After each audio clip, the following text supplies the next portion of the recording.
Om Swastiastu, Assalamualaikum warahmatullahi wabarakatuh. Perkenalkan kami dari SGD B2 akan mempresentasikan hasil dari student project kami yang berjudul Vitamin Deficiency in Ulcerative Colitis.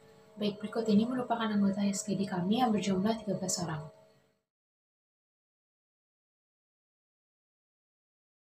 Om Swastiastu, perkenalkan nama saya Putu Nadina Felina Anggadana dengan 3 digit NIM terakhir 030. Saat ini saya akan menjelaskan mengenai latar belakang dari pembuatan student project. Colitis ulceratif atau KU adalah penyakit inflamasi kronis yang menyerang kolon dan juga rektum, terbatas dari lapisan mukosa dan submukosa. Penyakit ini bersifat remisi relapse dan dapat menurunkan kualitas hidup dan bahkan memerlukan tindakan bedah pada kasus berat. Secara epidemiologis, insiden tertinggi dilaporkan di Amerika Utara serta Eropa. Secara klinis, KU ditandai dengan diare berdarah, nyeri perut kiri bawah, tenes pus, dan juga penurunan berat badan. Dan juga terdapat gejala di luar usus seperti artritis, gangguan kulit, serta mata. Penyebab KU bersifat multifaktor, yaitu ada faktor genetik, lingkungan, pola makan, dan juga disregulasi imun. Pada KU, gangguan penyerapan nutrisi seperti vitamin B12 juga sering terjadi, di mana peran B12 sendiri sangat penting dalam perbaikan jaringan yang rusak. Studi eksperimental menunjukkan pemberian vitamin B12 dapat membantu penyembuhan jaringan pada KU. Sekian dapat saya sampaikan oleh rekan saya. Perkenalkan, saya Dia dengan 3 digit NIM terakhir 184. Di sini ada pun rumusan masalah dan tujuannya. Yang dari rumusan masalah itu ada bagaimana definisi ulcerative colitis, kemudian bagaimana pencernaan dan penyerapan dari vitamin B12, bagaimana patofisiologi dari defisiensi B12 khususnya pada ulcerative colitis. Kemudian yang keempat adalah bagaimana faktor resiko defisiensi vitamin B12. Dan yang kelima adalah bagaimana peran intervensi gizi dalam penata laksanaan defisiensi vitamin B12 pada ulcerative colitis. Sedangkan untuk tujuannya sendiri, yang pertama yaitu untuk mengetahui definisi dari ulcerative colitis, yang kedua adalah untuk mengetahui mekanisme pencernaan dan penyerapan dari vitamin B12, yang ketiga adalah untuk mengetahui patofisiologi defisiensi vitamin B12 pada ulcerative colitis, yang keempat untuk mengetahui faktor resiko defisiensi vitamin B12, dan yang kelima adalah untuk mengetahui peran intervensi gizi dalam penata laksanaan defisiensi vitamin B12 pada ulcerative colitis. Sekian dari saya, terima kasih. Baik, perkenalkan nama saya Nyaman Kantika Malini dengan 3 digit NIM terakhir 180. Izin untuk melanjutkan mengenai definisi dari ulcerative colitis. Ulcerative colitis ini merupakan penyakit yang berasal dari inflamasi colitis ulceratif kronik yang menyerang usus besar. Karakteristik dari ulcerative colitis ini merupakan terjadinya relapse dan terdapat peradangan pada sel mukosa yang dimulai dari rektum kemudian meluas sampai ke bagian proksimal usus besar.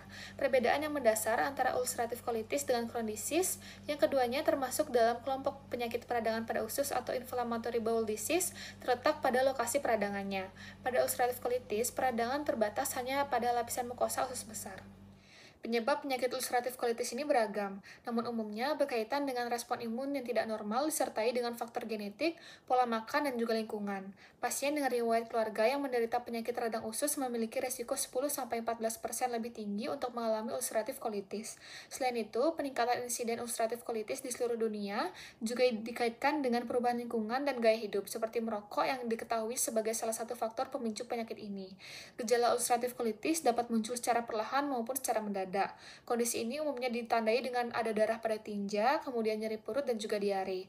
Selain gejala yang muncul di saluran pencernaan, ulcerative colitis juga bisa menunjukkan manifestasi di luar usus seperti radang sendi, peradangan pada mata, dan juga kelainan kulit seperti psoriasis. Baik, perkenalkan saya Gusti Yogi Putri Juniandra Suari dengan 3 digit NIM akhir 130.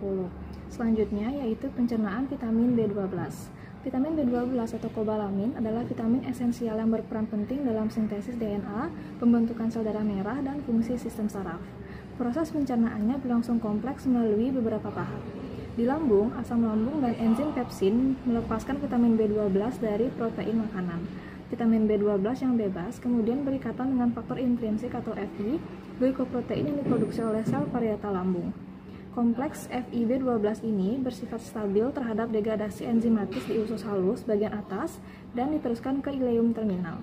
Di sana kompleks ini dikenali oleh reseptor spesifik KUBAM, yaitu kombinasi protein kubulin dan amniones pada permukaan eritrosit. Kemudian diinternalisasi melalui endositosis. Setelah masuk ke dalam sel, vitamin B12 dilepaskan dari Fi dan berikatan dengan protein transkobalamin untuk diangkut ke dalam sirkulasi darah dan didistribusikan ke jaringan tubuh. Baik, perkenalkan, nama saya Putri Drisidia Linda, Cetrakati Putri Asmara dengan 3 digit terakhir 082. Di sini saya akan menjelaskan terkait penyerapan dari vitamin B12.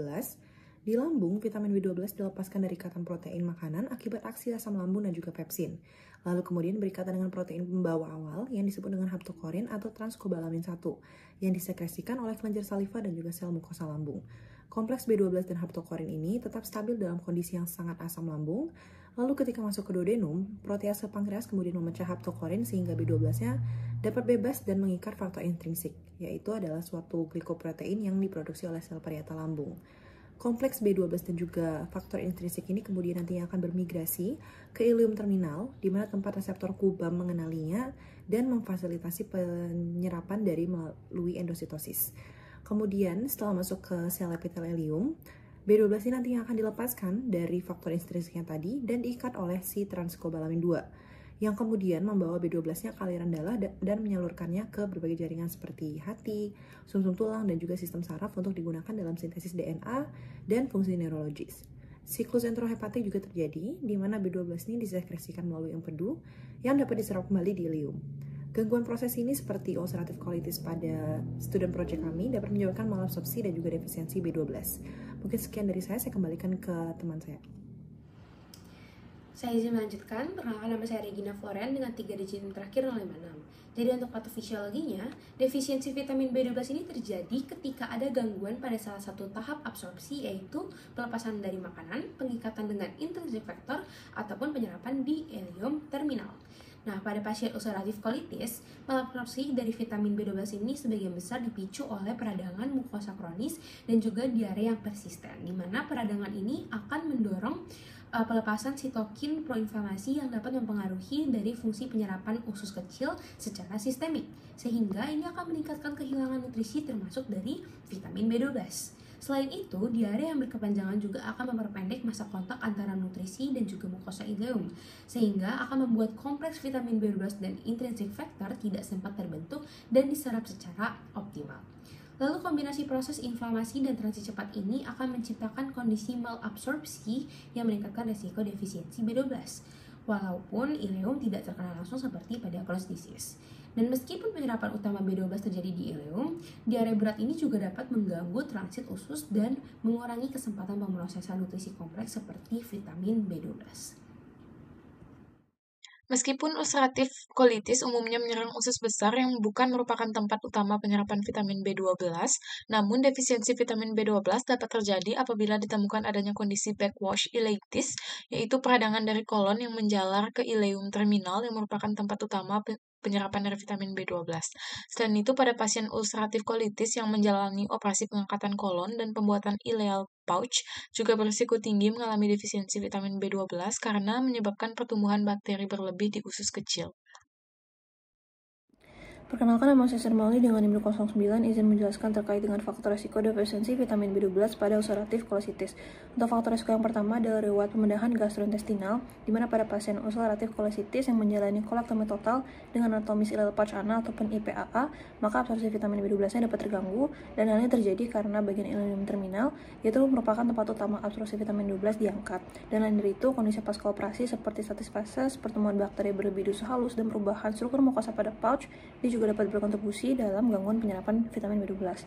Kemudian faktor resiko lainnya adalah penggunaan obat-obatan jangka panjang. Jadi selain dari faktor bedah, ada beberapa obat yang umumnya digunakan pada pasien ulcerative colitis dan dapat mengganggu penyerapan dari vitamin B12. Contohnya adalah proton pump inhibitor dan juga antagonis reseptor H2 yang dapat menurunkan keasaman lambung, sehingga dapat menghambat pelepasan vitamin B12 dari ikatan proteinnya dalam makanan.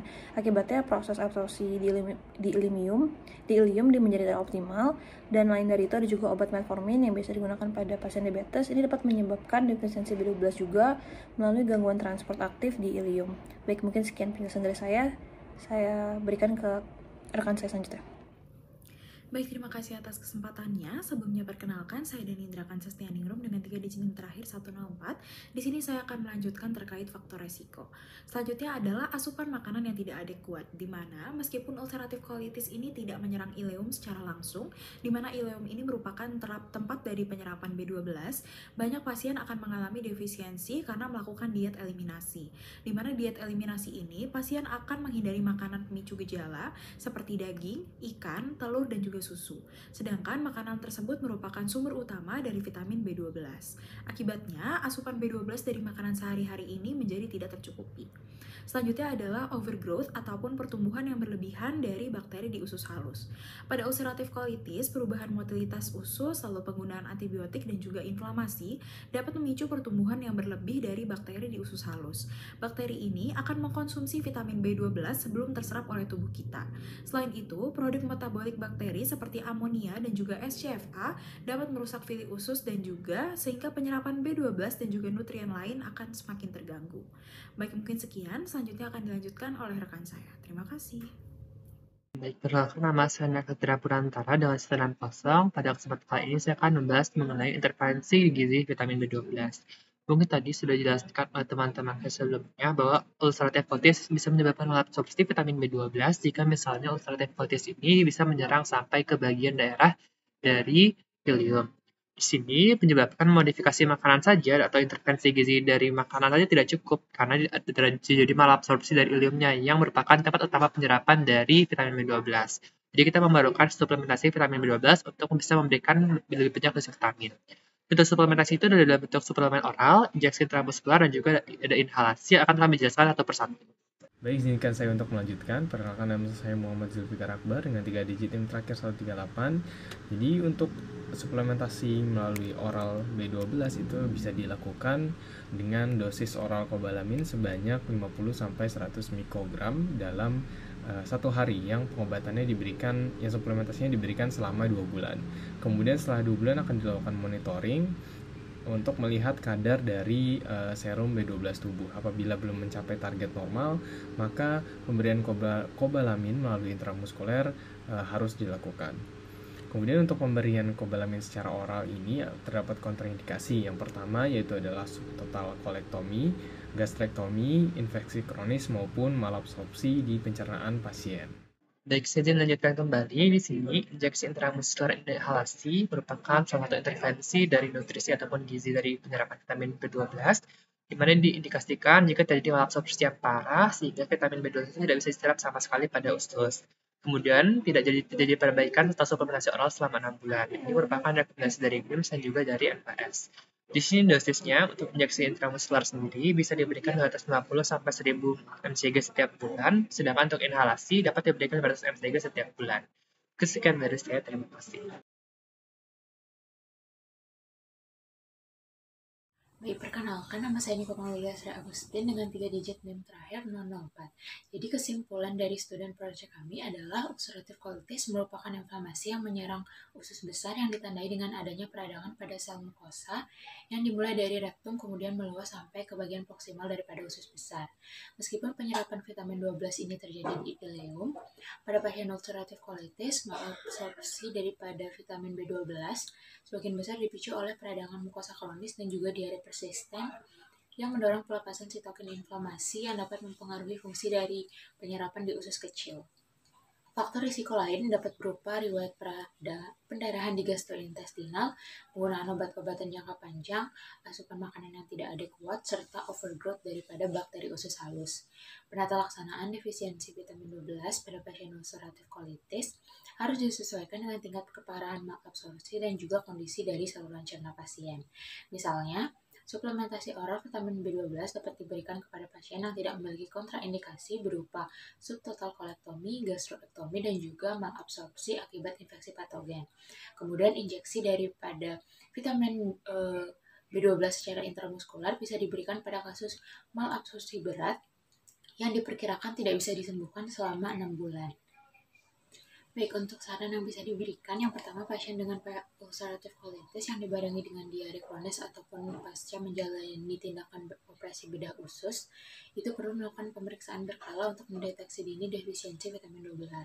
Kemudian perhatikan juga pemilihan sumber makanan seperti daging, ikan, telur, dan juga susu untuk memenuhi kebutuhan vitamin B12 serta lakukan konsultasi ke ahli gizi apabila sedang menjalani diet tertentu. Dan yang terakhir, konsumsi suplemen vitamin 12 sesuai dengan dosis yang telah direkomendasikan oleh tenaga kesehatan. Baik, sekian presentasi dari kelompok SGD kami. Apabila selama penyampaiannya terdapat salah kata, kami mohon maaf. Sekian, terima kasih.